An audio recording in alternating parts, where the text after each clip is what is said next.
Hello friends, good morning. Welcome back to my channel. I hope आपण मन समस्ते ठीक थे। तो इतने टाइम होता 10:30 आउ मु जस्ट टिफिन करके आसली। आज हूँ गुड फ्राइडे, सो किसी तो आइंस होनी आम घरे। तो आज मु करी, आज शुक्रवार गुड फ्राइडे। तो आज मुझा डाली बसाइपे बोली बैगण काटी नौची। तो डाली मुझे बैगण ऐड करी डाली बनैबी। तो से बोली मु बैगण गुड़ाक काटी नौची। आउ एते पोक था बैगण रे, बहुत विरक्त लगुला। तो देखो मुझा सब जाक बैगण काटी नेली। सब जाक माने दुईटा ही बैगण थिला, बहुत बैगण जाक पोक हो जाता। दुईटारू मध्य गोटे अधा ही बैगण बाहरिला। तो मो बैगण काटी नेली। आउ एटा बसई दूची प्रेसर कुकर। तो आमर ये डाली करेंगे माने टिके अन्य प्रोसेस रे डाली करती, कहीं डाली को फास्ट माने प्रेसर कुकर भाजी नियंती। खालीटारे डाली को भल भाव में भाजी नियंती। जस्ट टिके कलर चेंज है, गोटे बढ़िया स्मेल आसवा जाक देन तापर ऐड करती पानी सिझापी। तो मुझे जी दरकार से डाली ये ऐड करनेली। आउ जदि दुई ओली करनेबी ताहले नष्ट हो, कहीं खरा दिन जल्दी ही नष्ट हो जाए। सो से बोली मु गोटे ओली ही करी, जहाँ भी आफ्टरनून पाई। सो देखो यहाँ मु डाली सब जाक ऐड करनेली। आकु टिके कलर चेंज होगा जाक भल भाव में फ्राए करनेबी, जमीती कि तार गोटे हल्का स्मेल, गोटे बढ़िया स्मेल गोटे आसो। तो से जाक ही भल भाव में फ्राए करनेबी मु। आ देखु एटा मुझे भल भाव में फ्राए कर नौछि। जस्ट टिके कलर चेंज होगा जाक आपण मैंने फ्राए करेंगे, पूरा गोल्डन कि ब्लैक हो गले पूरा डाली पोड़िला परी लगे। सो देखु मुझे भल भाव में भाजी नौछि। आमती डाली कले बहुत टेस्टी लगे। प्रथम डाली को भाजी देवे, देन सिझापी बसइबे। तो बहुत टेस्टी लगे। आउ डाली ये मोर भाजी हो गला। तो मुझे जहाँ भी बैगण काटी सब ऐड कर नौछि। जमीती कि आपण मानकु कहली मु बैगण जहाँ भी पोक थिला, तो से कम ही बैगण बाहरिला। आउ मु सब बैगण ऐड कर सारी। तो क्वांटिटी अनुसार मुझे पानी ऐड कर नौछि। मते जितक दरकार था से पानी ऐड कर नौछि। आउ एटा चटुरे जाक सब डाली लगी जाइतिला, तो मु सेटा ही काढ़ी नौथिली। देखु आउ जहाँ जी मोर क्वांटिटी दरकार से मुझे पानी ऐड कर सारी नौछि। आ पानी ऐड कर सारा पर मुझे ऐड करी टमाटो, गोटे मीडियम साइज टमाटो मुझे ऐड कर। मु सिझला बेले ही टमाटो ऐड करनी। आउ जब भल लगे से बघारिला बेलू ऐड करे, किंतु टाइम न थाए ना से सिझापी मु टमाटो ऐड करनी। आउ ये 4टा कंचा लंका नहीं। तो टमाटो काटी ऐड कर सारा पर ये कंचा लंका मुझे सिझापी ऐड कर नहीं। तो देखो मु सब जाक ये ऐड करनेली। आउ एबे ऐड करेंगे लुण। सिझापी जी लुण दरकार से ऐड करने, देन हलदी गुंड ऐड करेंगे। तो भल भाव में मिक्स करने। आउ ढक्कन देदेवे। तो डाली सिझा जाक हुइसिल आने देवे। आउ डाली सिझा को बसईदेली मु। आउ करी बड़ी आलू भजा। सो से बोली मुझे बड़ी बतरवाई बोली पानी गरम करुली। तो देखो यहाँ मोर पानी गरम हो गला। आउ यहाँ बड़ी जाक सब मुझे ऐड करनेबी। आउ बड़ी आलू तरकार रेसिपी मु ऑलरेडी शेयर करी। तो ये चैनल सॉरी ये वीडियो रे डिस्क्रिप्शन रे लिंक देदेवी, आपण मैंने देखने बहुत टेस्टी तरकारीटा। तो ये भजा करी किंतु से तरकारी करी, आपण मैंने दुईटा देखिपारे। सो ये देखो मु बड़ी पकई नेली। आउ टिके जो फुटीगला गोटे थर को, तो मु बंद करदेली। आउ बतरवाई छाड़देली। तो ठंडा हेले मु धोई नेबी। आउ ये बड़ी आलू भजा करी, तो से बोली मुझे आलू काटा पानी नहीं नौछि। आउ 4टा आलू मु कर नौछि। गोटे पैकेट अधा बड़ी नहीं आउ 4टा आलू। सो सब जाक आलू को मैं भल भाव में काटी नेबी। पूरा पतला पतला करी, माने छोट छोट पतला पतला करी काटी नौछि मु। देखो आउ बड़ी मोर बहुत ସିଝି ଯାଇଥିଲା। ତ ମୋତେ ମାନେ ତରକାରୀ ହେଲା ପରେ ବହୁତ ବଢ଼ିଆ ଲାଗୁଥିଲା, କିନ୍ତୁ ହାତରେ ଛୁଇଁଲେ ମିଳିଯାଉଥିଲା ପରି ଲାଗୁଥିଲା। ପରେ ଯେତେବେଳେ ଥଣ୍ଡା ହେଲା ପୁରା ପରଫେକ୍ଟ ହେଇଯାଇଥିଲା। ତ ମୁଁ ଏଇଠି ଆଳୁ ସବୁ ଯାକ କାଟି ନେଉଛି, ଦେଖନ୍ତୁ।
ତ ଏଇଠି ମୁଁ ଆଳୁ ଯାକ ସବୁ କାଟି ନେଲି। ଆଉ ଭଜା ପାଇଁ ବୋଲି ମୁଁ ଟିକେ ଅଧିକା ପିଆଜ ନେଇଛି, ତ 2ଟା ମିଡ଼ିୟମ୍ ସାଇଜ୍ର ମୁଁ ଏଇଠି ପିଆଜ ନେଇଛି। ତ ତାକୁ ଲମ୍ବା ଲମ୍ବା ସ୍ଲାଇସ୍ କରି କାଟି ନେବି। ଆଉ ମୋର ଭଏସ୍ ଓଭର୍ରୁ ଆପଣମାନଙ୍କୁ ସାଉଣ୍ଡ ଆସୁଥିବ, କାହିଁକି ଏବେ ଟାଇମ୍ ହେଲାଣି 11ଟା। ଆଉ ଘରେ ସମସ୍ତେ ଶୋଇଛନ୍ତି, ତ ଫ୍ୟାନ୍ ଆୱାଜ ଆପଣମାନଙ୍କୁ ଆସୁଥିବ। ତ ସେଥିପାଇଁ ସରି, କାହିଁକିନା ମୋତେ ଆଉ ଗୋଟେ ଜାଗା ନାହିଁ ଭଏସ୍ ଓଭର୍ କରିବା ପାଇଁ। ସୋ ମୁଁ ଘରେ ହିଁ କରେ। ତ ଦେଖନ୍ତୁ, ମୁଁ ଏଇଟା ପିଆଜକୁ ଲମ୍ବା ଲମ୍ବା ସ୍ଲାଇସ୍ କରି କାଟି ନେଉଛି, ପୁରା ପତଳା ପତଳା କରିକି। ତ 2ଟା ଯାକ ବଡ଼ ମିଡ଼ିୟମ୍ ସାଇଜ୍ର ପିଆଜ ନେଇଛି ମୁଁ। ଆଉ ପିଆଜକୁ କାଟି ନେଇ ସାରିଲା ପରେ ମୁଁ ଏଇଠି 4ଟା କଞ୍ଚା ଲଙ୍କା ନେଇଛି। ତ କଞ୍ଚା ଲଙ୍କାକୁ ମଧ୍ୟ 2 ଫାଳ ଲେଖା ନେଇ କରିନେବି। ଦେଖନ୍ତୁ, ଏଇଟା କଞ୍ଚା ଲଙ୍କା ମଧ୍ୟ ମୁଁ କାଟି ନେଲି। ଆଉ 2 ଫାଳ ଲେଖା କରିକି କାଟି ନେଉଛି ମୁଁ। ତ ମୋ ଭଜା ପାଇଁ ପିଆଜ କଞ୍ଚା ଲଙ୍କା ସବୁ ଯାକ କାଟି ନେଲି। ଆଉ ଏବେ କରିବି ଡାଲି ଫୁଟଣ ପାଇଁ ପିଆଜ କାଟି ନେବି। ଡାଲି ଫୁଟଣ ପାଇଁ ମିଡ଼ିୟମ୍ ସାଇଜ୍ରୁ ସାନ ସାଇଜ୍ଟା ଗୋଟେ ପିଆଜ ନେଇଛି। ତ ସେଇଟାକୁ ମୁଁ ହିଁ କାଟି ନେଉଛି। ଆଉ ପିଆଜ ମଧ୍ୟ ମାନେ ଖରାଦିନ କ'ଣ ପନିପରିବା ସବୁଯାକ ଜିନିଷ ନଷ୍ଟ ହେଇ ଆସେ। ପିଆଜ ମଧ୍ୟ ପୁଚୁକା ଟାଇପ୍ର ହେଇ ଆସେ। ଦେନ୍ ପନିପରିବା ମଧ୍ୟ ସେମିତି ହିଁ ନଷ୍ଟ ହେଇ ଆସେ। ତ ବହୁତ ବିରକ୍ତ ଲାଗେ ଖରାଦିନ ପନିପରିବା ଖାଇବା ପାଇଁ। ପଖାଳ ସହିତ ଆଳୁ ଭଜା କରିଦେବେ ତାହେଲେ ମସ୍ତ ଏନ୍ଜୟ କରିହେବ। ବଟ୍ ପନିପରିବା ଖରାଦିନ ଖାଇବାକୁ ମୋତେ ଭାରି ବିରକ୍ତ ଲାଗେ, କିଛି ଟେଷ୍ଟ ଆସେନି।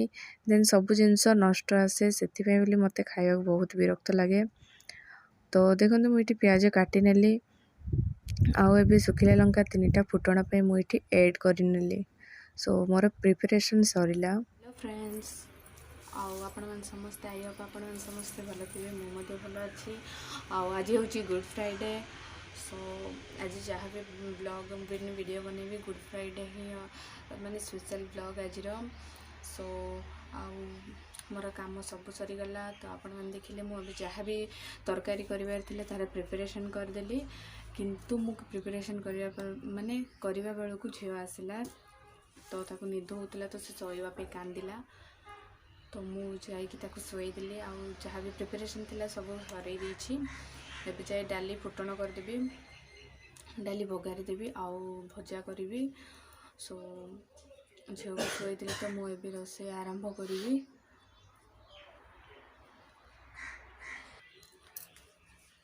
ତ ସେ ଉଠିବା ଭିତରେ ମୁଁ ଯାଇ ରୋଷେଇ ସରେଇ ଦିଏ। ଦେନ୍ ତା'ର ଖାଇବା ମଧ୍ୟ ବନେଇ ଦେବି। आउ ए पलैला करेन्ट भी पलैला आउ वीडियो करी जदि अंधार देखा पूरा से जगिछि करेन्ट केतला आसीबो रोषेई आरंभ करी।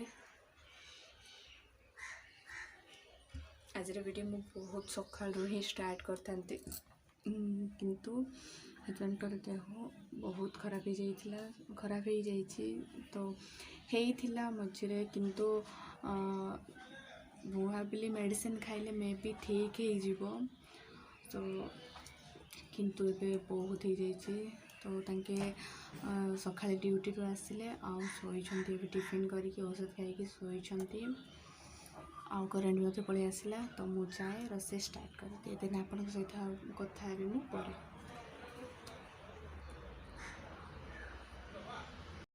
तो आपण सहित कथा होकिना मु चली आसिली किचन को तो डाली बसई देथिली आउ गैस मध्य ऑफ कर देथिली तो डाली हमर हो जाइतिला।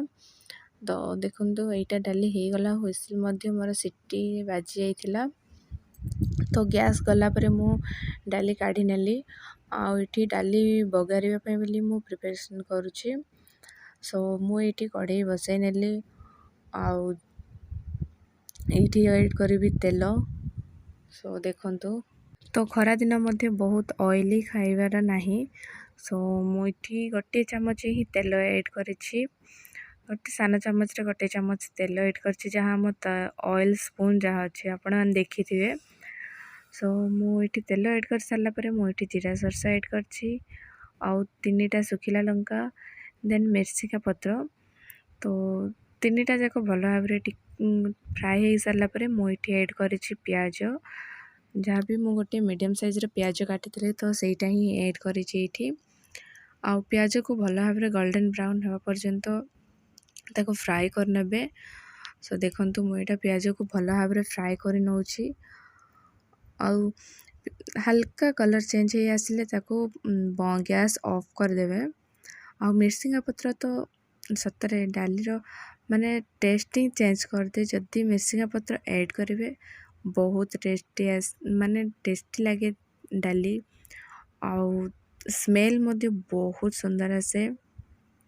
सो मु आम घर बाहर गछ अच्छी सान सान गछ 3टा अच्छी तो मु सेठू काढ़ी नहीं के आसली आउ एटा देखंतु मोर फुटण मध्य हो गला तो मु भल भाबरे प्याज गोल्डन ब्राउन हवा पर्यंत फ्राए करनेली देन ऐड करदेली डाली रे आउ डाली मोर टिके ठीक हो जाइतिला तो सेथिपाई बोली मु एठी पानी ऐड करछि पतला करिवा पई बहुत पतला नहीं बहुत मोटा नहीं समान कंसिस्टेंसी करिवा पई बोली मु टिके एठी पानी गरम कर नउछि। तो पानी मोर गरम हो गलानी देखंतु फुटी गलानी पूरा तो एठी मु डाली रे ऐड कर देली पानी सब जाक आउ पानी ऐड कर सारला परे एठी स्वाद अनुसार लूण ऐड करिवे आउ स्वाद अनुसार लूण ऐड कर सारला परे आउ ढक्का माने तार ढक्कन देगिना ताको डाली टिके फुटीवा पे छाड़ी देबे। सो डाली फुटिया भितर मु एठी साइड रे भजार प्रिपरेशन करूछि आउ भजा पे बोली मु बड़ी भाजीवा पे टिके अधिका तेल दरकार सो मु एठी 2 चामच तेल नैछि तो तेल रे मु एठी ऐड करिबे बड़ी तो बड़ी को भल भाबरे जस्ट कलर चेंज होवा पर्यंत ताको भल भाबरे फ्राए कर नेबी। तो देखंतु मु सब जाक बड़ी ऐड कर नउछि माने कहीं तो अधिका तेल रे पूरा बड़ी को छाणी दियंती किंतु एते आवश्यकता नहीं आपण माने बड़ी को तेल रे फ्राए न करी मध्य तरकारी बनै पारिबे। तो मु जस्ट टिके तेल रे फ्राए करि नेली आउ देखंतु एटा बड़ी मोर हे गला पूरा कढ़ई रे लागी जाउतला। सो देखंतु मु एटा गैस ऑफ कर देली आउ प्लेट रो बड़ी सक सब काढ़ी नउछि बहुत गरम थिला तो मु सेल्फ ऊपर रखी देकी काढ़ी नउछि सो सेति पे बोली कैमरा हली जाउछि पूरा। तो देखंतु मु एटा काढ़ी नेली कढ़ई रे जहाँ भी लागी थिबो ताकू ओंखारी के आपण माने काढ़ी पारिबे। सो मु ताकू भल भाबरे काढ़ी पारिलेनी किंतु आपण माने जदि आपण पाखे टाइम अछि ताहाले भल भाबरे ताकू ओंखारी के काढ़ी नेबे। आ मु गैस ऑन कली आ देखंतु यारे मध्य रे मो डाली मध्य फुटी गला भल भाबरे तो डाली मोर हे गला तो मु गैस ऑफ कर देली। तो ए साइड मु ऐड करछि तेल काहे कि ना बॉडी रे मध्य तेल ऐड करछि तो एबे मु कम तेल ऐड करिछि ଆଉ ତେଲ ଆମର ଗରମ ହେଇସାରିଲା ପରେ ଯାହା ବି ପିଆଜ ମରିଚ କାଟିଛନ୍ତି ଏଡ୍ କରିନେବେ। ତ ଦେଖନ୍ତୁ ମୁଁ ଏଇଠି 4ଟା କଞ୍ଚା ଲଙ୍କା କାଟିଥିଲି, ଆପଣମାନେ ଦେଖିଲେ। ସୋ ମୁଁ କଞ୍ଚା ଲଙ୍କା ପକେଇ ନେଲି। କଞ୍ଚା ଲଙ୍କା ଟିକେ ଫୁଟିଲା ପରେ ମୁଁ ଏଇଠି ପିଆଜ ଏଡ୍ କରି ନେଉଛି। ଆଉ ମୋର ଗୋଟେ ଭୁଲ ହେଇଗଲା, ଯାହାକି କଢ଼େଇରେ ଯାହା ବି ଲାଗିଥିଲା ତାହା ମୁଁ କାଢ଼ି ପାରିଲିନି। ସୋ ସେଥିପାଇଁ ବୋଲି ତା ସାଇଡ଼୍ରେ ମାନେ ପୋଡ଼ି ଯାଉଥିଲା, ଆପଣ ଦେଖିପାରୁଥିବେ। ଆଉ ପିଆଜକୁ ଭଲ ଭାବରେ ଗୋଲ୍ଡେନ୍ ବ୍ରାଉନ୍ ହେବା ପର୍ଯ୍ୟନ୍ତ ମୁଁ ତାକୁ ଫ୍ରାଏ କରି ନେଉଛି। ସୋ ଦେଖନ୍ତୁ ପିଆଜର କଲର୍ କେତେ ସୁନ୍ଦର ହେଇଗଲାଣି। ତ ପିଆଜ ମୋର ଭଲ ଭାବରେ ଗୋଲ୍ଡେନ୍ ବ୍ରାଉନ୍ ହେଇଗଲା, ତ ମୁଁ ଏଇଠି ଏଡ୍ କରିଛି ମରିଚ ଗୁଣ୍ଡ, ହଳଦୀ ଗୁଣ୍ଡ ଆଉ ଚିକେନ୍ ମସଲା ଏଡ୍ କରି ନେଇଛି। ଚିକେନ୍ ମସଲା ଏଡ୍ କରିସାରିଲା, ଧନିଆ ଗୁଣ୍ଡ ଏଡ୍ କରି ନେଇଛି। ତ ତାକୁ ଭଲ ଭାବରେ ତାକୁ ମିକ୍ସ କରି ନେବେ। ଆଉ କିଛି ମସଲା ମୁଁ ଏଇଠି ଏଡ୍ କରିନାହିଁ। ସୋ ତାକୁ ଭଲ ଭାବରେ ତାକୁ ମିକ୍ସ କରି ସାରିଲା ପରେ ଆପଣମାନେ ଯାହା ବି ଆଳୁ କାଟିଛନ୍ତି, ମାନେ ପୁରା ପତଳା ପତଳା କରି ଆଳୁ କାଟିବେ, ନହେଲେ ସିଝିବାଟା ବହୁତ ଲେଟ୍ ହୁଏ। ସୋ ମୁଁ ଏଇଠି ଆଳୁ ପକେଇ ନେଉଛି। ଆପଣମାନେ ଯଦି ଚାହିଁବେ ତାହେଲେ ଟମାଟୋକୁ ମଧ୍ୟ କଷି ସାରିଲା ପରେ ଆପଣ ଆଳୁ ପକାଇବେ। କିନ୍ତୁ ଟମାଟୋ ଯଦି ଆଗ ପକାଇଦେବୁ ତାହେଲେ ପନିପରିବା ସିଝିବାଟା ଲେଟ୍ ହେଉଛି, ମୁଁ ବହୁତ ଥର ଅନୁମାନ କରିଛି। ସୋ ସେଥିପାଇଁ ବୋଲି ମୁଁ ଏଇଠି ଟମାଟୋ ଏଡ୍ କରିନାହିଁ। ଆଳୁ ଏଡ୍ କରିସାରିଲା ପରେ ମୁଁ ଏଇଠି ଲୁଣ ଏଡ୍ କରିଛି। ତ ଆଳୁ ସିଝିବା ପାଇଁ ବୋଲି ମୁଁ ଯାହା ଟିକେ ଲୁଣ ଏଡ୍ କରି ନେଇଛି। ଦେନ୍ ତାକୁ ଭଲ ଭାବରେ ମିକ୍ସ କରିକି ଢାଙ୍କି ଦେବି। ଏମିତି ଦେଖାଯାଉଛି, ମାନେ ପରେ ବହୁତ ସୁନ୍ଦର ହେଇଯାଇଛି। ତ ଦେଖନ୍ତୁ ମୁଁ ଏଇଟା ଆପଣମାନଙ୍କୁ ଦେଖାଉଥିଲି କେମିତି ମାନେ ବଡ଼ି ଛୁଇଁଲେ ମିଳି ଯାଉଥିଲା। ସୋ ମୁଁ ଆଳୁ ଢାଙ୍କିକି ପ୍ରାୟ 5 ମିନିଟ୍ ହେଇଗଲାଣି। ତ ମୁଁ 5 ମିନିଟ୍ରୁ ଅଧିକା ହେଇଯାଇଥିଲା, ମୋର ଭିଡ଼ିଓ ଫସି ଯାଇଥିଲା। ତ ୟା ମଧ୍ୟରେ ମୁଁ ଆଳୁରେ ପାଣି ପକାଇଥିଲି, ଜଷ୍ଟ ଅଧା ଗ୍ଲାସ୍ ପାଣି ଏଡ୍ କରିଥିଲି, ଯାହାକି ଆଳୁ ସିଝିବା ପାଇଁ। ସୋ ଦେଖନ୍ତୁ ମୁଁ ଏଇଟା ଆଳୁ ସିଝିବା ପାଇଁ ପାଣି ଏଡ୍ କରିଥିଲି। ଆଉ ପାଣି ମଧ୍ୟ ଆମର ଶୁଖିଗଲା, ଆଉ ଆଳୁ ମଧ୍ୟ ଆମର ସିଝିଗଲା। ସୋ ଆପଣମାନେ ଟିକେ ପାଣି ଏଡ୍ କରିନେବେ। ତ ସବୁଯାକ ପରଫେକ୍ଟ ହେଇଯାଇଥିଲା। ତ ମୁଁ ଏଇଠି ଏଡ୍ କରିଛି ବଡ଼ି, ଯାହା ବି ଆମେ ଭାଜିକି ରଖିଥିଲେ ତାହା ଏଡ୍ କରି ନେଉଛି। ଏଇଠି ବଡ଼ି ମୁଁ ଏଡ୍ କରିସାରିଲା ପରେ ତାକୁ ଭଲ ଭାବରେ ମିକ୍ସ କରିନେଲି। ଆଉ ଖୋଲାରେ ହିଁ ତାକୁ କୁକ୍ ହେବାକୁ ଛାଡ଼ିଦେଲି। ଆଉ ଏଇଟା ଦେଖନ୍ତୁ ମୁଁ ଗୋଟେ ବିଗ୍ ସାଇଜ୍ର ଟମାଟୋ ନେଇଛି, ଯାହାକି ଅଧିକା ପାଚି ଯାଇଥିଲା। ସୋ ଗୋଟେ ବିଗ୍ ସାଇଜ୍ର ଟମାଟୋକୁ ମୁଁ ଭଲ ଭାବରେ କାଟି ନେଉଛି, ଛୋଟ ଛୋଟ କରି କାଟି ନେଉଛି ତାକୁ। ତ ମୁଁ ଆପଣମାନଙ୍କୁ ଯାହା କହିଥିଲି, ମୁଁ ଏଇଠି ଆଗରେ ଟମାଟୋ ଏଡ୍ କରିନାହିଁ। ସୋ ଏବେ ମୁଁ ଟମାଟୋ ଏଡ୍ କରିବି, ଯାହାକି ଆମର ଆଳୁ ବଡ଼ି ଯାହା ବି ମସଲା ସହିତ କଟ୍ ହେଇଗଲା, ବହୁତ ସୁନ୍ଦର ଭାବରେ ଫ୍ରାଏ ହେଇଗଲା। ସୋ ଏବେ ମୁଁ ଟମାଟୋ ଏଡ୍ କରିବି। ଆଳୁ ବି ଆମର ସିଝି ଯାଇଥିଲା। ସୋ ତାକୁ ଭଲ ଭାବରେ ଆଉ ଥରେ ମିକ୍ସ କରିନେଲି, ଗୋଟେ 5 ମିନିଟ୍ ଛାଡ଼ି ଦେଇଥିଲି। ଆଉ ଭଲ ଭାବରେ ମିକ୍ସ କରିନେଲା ପରେ ମୁଁ ଏଇଠି ଟମାଟୋ ଏଡ୍ କରି ନେଉଛି। ସୋ ଦେଖନ୍ତୁ ମୁଁ ପୁରା ମଝିରେ ଟମାଟୋ ଏଡ୍ କରିନେଲି। ଆଉ ଟମାଟୋ ସିଝିବା ପାଇଁ ଆଉ ସ୍ୱାଦ ଅନୁସାରେ ଲୁଣ ଏଡ୍ କରିବେ। ଆଉ ମୁଁ ଏଠି ପ୍ରଥମରେ ଆଳୁରେ ଲୁଣ ଏଡ୍ କରିଥିଲି, ଆଉ ଏବେ ଏଡ୍ କରିଲି। ତ ଆପଣମାନେ ଦେଖିକି ସ୍ୱାଦ ଅନୁସାରେ ଲୁଣ ଏଡ୍ କରିବେ। ତ ୟା ମଧ୍ୟରେ ଆମର ଟମାଟୋ ମଧ୍ୟ ସିଝି ଯାଇଥିଲା। ସୋ ମୁଁ ତାକୁ ଢାଙ୍କୁଣୀ କାଢ଼ିକି ଆଉ ଥରେ ମିକ୍ସ କରିନେଲି ଭଲ ଭାବରେ। ସୋ ଦେଖନ୍ତୁ ବହୁତ ସୁନ୍ଦର ଟେଷ୍ଟି ଦେଖାଯାଉଛି ନା, ସେମିତି ୟାମି ମଧ୍ୟ ହେଇଥିଲା। ଆପଣମାନେ ଥରେ ଏହିପରି ଭାବରେ ମାନେ ବଡ଼ି ଆଳୁ ଭଜା ଟ୍ରାଏ କରି ଦେଖନ୍ତୁ, ବହୁତ ଟେଷ୍ଟି ହେଇଥିଲା। ବହୁତ ପ୍ରକାର ଟ୍ରାଏ କରୁଛନ୍ତି, ଏମିତି ଥରେ ଟ୍ରାଏ କରି ଦେଖନ୍ତୁ। ଆପଣମାନେ କେମିତି ଲାଗୁଛି ମୋତେ କମେଣ୍ଟ କରି କହିବେ। ସୋ ଦେଖନ୍ତୁ ମୁଁ ଏଇଟା ଭଲ ଭାବରେ ମିକ୍ସ କରି ସାରିଲା ପରେ ତାକୁ ସେମିତି ହିଁ ଖୋଲାରେ ଛାଡ଼ିଦେଲି। କାହିଁକି ନା ଟମାଟୋ ଏଡ୍ କରିଛି, ତ ଟମାଟୋର କଞ୍ଚା ସ୍ମେଲ୍ ଯିବା ଯାକ ତାକୁ ଭଲ ଭାବରେ କୁକ୍ ହେବାକୁ ଦେବାକୁ ପଡ଼ିବ। ସୋ ସେଥିପାଇଁ ବୋଲି ତାକୁ ମିକ୍ସ କରିକି ମୁଁ ସେମିତି ହିଁ ଖୋଲାରେ ତାକୁ ଛାଡ଼ିଦେଲି। ସୋ ଗୋଟେ 5 ମିନିଟ୍ ତାକୁ ଖୋଲାରେ ଛାଡ଼ି ଦେଇ ସାରିଲା ପରେ ଆପଣ ତାକୁ ଆଉ ଥରେ ଭଲ ଭାବରେ ମିକ୍ସ କରିନେବେ। ସୋ ଦେଖନ୍ତୁ ଏଇଟା ମୁଁ ସେମିତି ହିଁ ଖୋଲାରେ ଛାଡ଼ି ନେଇଥିଲି। ଆଉ ଏବେ ତାକୁ ଭଲ ଭାବରେ ମିକ୍ସ କରି ନେଉଛି। ଆପଣମାନେ ବହୁତ ପ୍ରକାର ଟ୍ରାଏ କରୁଛନ୍ତି, ମୋର ରେସିପି ମଧ୍ୟ ଥରେ ଟ୍ରାଏ କରି ଦେଖନ୍ତୁ। ଆଉ କେମିତି ଲାଗୁଛି ମୋତେ କମେଣ୍ଟ କରି ନିଶ୍ଚୟ କହିବେ। ଆଉ କମେଣ୍ଟ ଆସୁନି, କଷ୍ଟ ଲାଗୁଛି, କିନ୍ତୁ କିଛି ନାହିଁ, ମେହନତ କରିବା, ପରେ ଦେଖିବା କ'ଣ ହେଉଛି। ସୋ ଦେଖନ୍ତୁ ମୁଁ ଏଇଟା ତାକୁ ଖୋଲାରେ ହିଁ ଭଲ ଭାବରେ କୁକ୍ କରିନେଲି। आउ पूरा परफेक्ट हो गला। तो हाई फ्लेम करिकी ताकू आउ थरे टिके भल भाबरे फ्राए करि नेबे, जहाँद्वारा जहाँ भी आमर पानी थिबो ताहा सुखी जीवो जल्दी ही। सो देखंतु केते सुंदर लागुछि ना, बहुत टेस्टी हितला गाइस। एमती थरे निश्चय ट्राए करंतु आ मते कमेंट करे कहंतु। आउ एटा मोर भजा हो गला। तो या भितर मु सबु काम सरेइली, भजा हो जाइथिला, झीर खाइबा बनई देली, ताकू गाधई देली, खुआई देली, सबु काम सरी जाइथिला। आउ एटा मु 2टा अधे कि 2:40 पाखापाखि हो जाइतो मु एटा खाइबा को बाडुछि। आज खाइबारे बहुत लेट हो गला। सो भात डाली आउ बड़ी आलू भजा बहुत टेस्टी हितला। डाली सहित बड़ी आलू भजा कॉम्बिनेशन पूरा परफेक्ट हितला।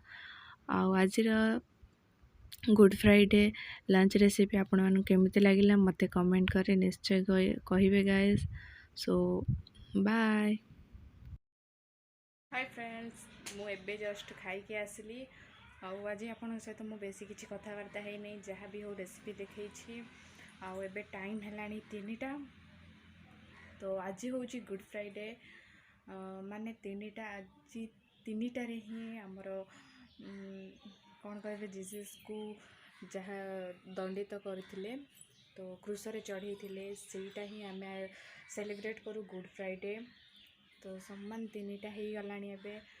तो मु भाविली एबे जाक मु वीडियो एंड मध्य करी नहीं, सो वीडियो एंड कर दिए।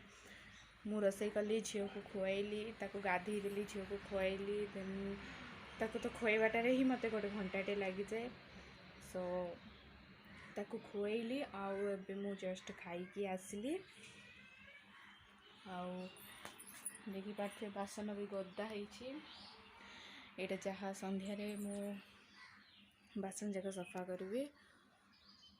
सो आई होप आज वीडियोटा आपण मानकु भल लगी। जदि भल लगुच ताहले मो चैनल को सब्सक्राइब करदेवे, देन पाखर थे बेल आइकन को हिट करदेवे, जद्वारा मो वीडियो नोटिफिकेशन आपण मानकु बहुत जल्दी मिल जिवो। आउ मो चैनल रे लाइक शेयर निश्चय करदेवे। सो आज वीडियो को मु एठी एंड करछि। आपन को सहित कथा हेबी नेक्स्ट व्लॉग रे। बाय।